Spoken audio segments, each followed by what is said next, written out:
सुनो वाइट की कहानी। एक ज़माने की बात है, एक खूबसूरत और सरसब्ज़ सल्तनत में एक प्यारी सी शहजादी रहती थी जिसका नाम सुनो वाइट था।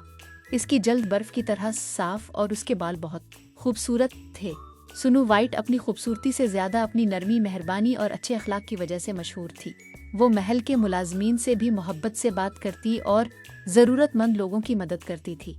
सुनो वाइट की सौतेली माँ एक मुल्का थी। मुल्का के पास एक जादुई आईना था। वो हर रोज़ आईने के सामने खड़ी होकर पूछती, ए जादुई आईने, बताओ इस दुनिया में सबसे ज़्यादा खूबसूरत कौन है।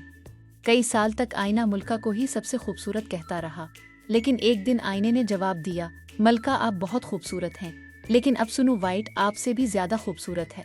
ये सुनकर मुल्का को बहुत गुस्सा आया। इसे सुनो वाइट से हसद होने लगा। इसने फैसला किया कि सुनो वाइट को महल से दूर भेज दिया जाए। मुल्का ने एक शिकारी को बुलाया और इसे सुनो वाइट को जंगल में ले जाने का हुक्म दिया, लेकिन शिकारी सुनो वाइट की मासूमियत और नेकी देखकर इस पर रहम कर बैठा। इसने इसे भाग जाने का मशवरा दिया। सुनो वाइट खौफजदा होकर जंगल में आगे बढ़ती गई। वो काफी देर तक चलती रही। आखिरकार इसे एक छोटा सा खूबसूरत घर नजर आया। घर के अंदर 7 छोटी कुर्सियां, 7 बिस्तर और एक छोटी सी मेज थी। सुनो वाइट बहुत थक चुकी थी। उसने घर को साफ किया और थोड़ा सा आराम किया। शाम को घर के मालिक वापस आए। वो 7 बोने थे जो जंगल में काम करते थे। बोनों ने सुनो वाइट को देखा तो हैरान हुए। सुनो वाइट ने उन्हें अपनी पूरी कहानी सुनाई। बोनों को इस पर बहुत तरस आया। उन्होंने कहा, तुम हमारे साथ रह सकती हो, लेकिन एहतियात करना। सुनो वाइट उनके साथ रहने लगी। वो घर के कामों में मदद करती और बोनों के आने का इंतजार करती। बोने भी इसे अपनी छोटी बहन की तरह समझने लगे। उधर मुल्का ने दोबारा अपने जादुई आईने से पूछा, सबसे ज्यादा खूबसूरत कौन है। आईने ने जवाब दिया, सुनो वाइट, जो जंगल में 7 बोनों के घर में रहती है। मलका को मालूम हुआ कि सुनो वाइट अभी जिंदा है। इसने एक खतरनाक मंसूबा बनाया। इसने अपना भेष बदल लिया और एक बूढ़ी औरत की शक्ल इख्तियार कर ली।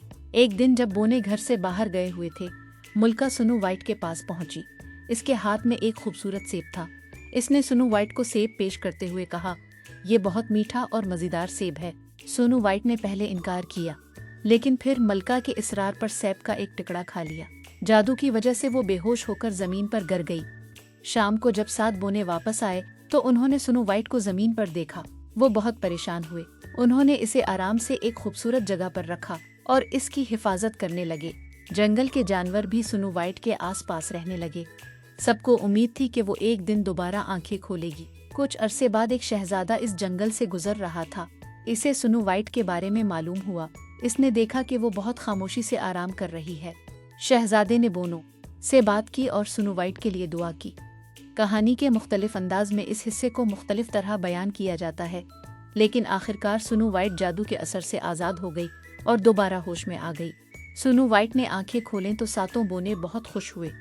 जंगल के जानवर भी खुशी से उधर उधर दौड़ने लगे। सुनो वाइट ने अपनी ज़िंदगी से एक अहम सबक सीखा, हर शख्स की ज़ाहिरी शक्ल से ज़्यादा इसका दिल और किरदार अहम होता है। इसने मलका के लिए भी दिल में नफरत नहीं रखी और अपनी ज़िंदगी में हमेशा नेकी और मेहरबानी को तरजीह दी। 7 बोने इसके अच्छे दोस्त बने रहे। सुनो वाइट ने भी वादा किया कि वो हमेशा अपने दोस्तों की कदर करेगी और दूसरों के साथ मोहब्बत और एहतराम से पेश आएगी। आखिरकार सल्तनत में दोबारा खुशियाँ लौट आईं। सुनो वाइट ने एक नई पुरामीद जिंदगी शुरू की। वो जहाँ भी जाती अपनी मुस्कुराहट और मेहरबानी से लोगों के दिल जीती थी। सबक: हमें दूसरों से हसद नहीं करना चाहिए। खूबसूरती सिर्फ चेहरे में नहीं, बल्कि अच्छे अखलाक, मेहरबानी, सच्चाई और दूसरों की मदद करने में होती है।